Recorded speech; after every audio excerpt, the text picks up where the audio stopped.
Il-Partit Nazzjonalista permezz tad-deputata tiegħu Yves Borg Bonello ipprova jagħmel tiegħu inizjattiva tal-Gvern favur ġbir aħjar tal-iskart u qal li din saret wara li proponija hu s-sena l-oħra. Il-Partit Nazzjonalista u l-midja tiegħu mala jħarġu jgħidu pompa li l-Gvern se jwettaq inizjattiva li ġiet proposta minnu.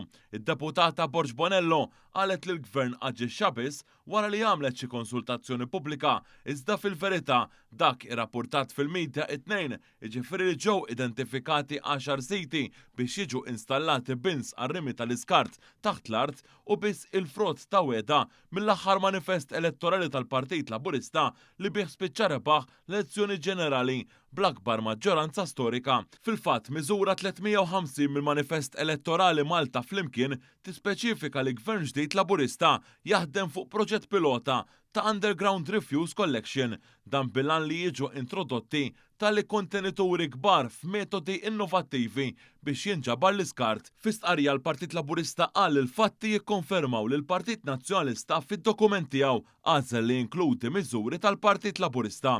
Konferma oħra tas-saħħa ta' din il-miżura issa li l-Partit Nazzjonalista għamel tiegħu miżuri minnu. Dik il-miżura issa daħlet fil-fażi ta' implementazzjoni biex bekk baqgħet għaddejja l-ħidma ħalli tkompli tiġi imsaħħa ir-rata ta' implementazzjoni tal-manifest li jingħata mandat b'saħħtu mill-poplu u diġà twettqu minnu 82% tal-miżuri kif inħabbar mill-Prim Ministru.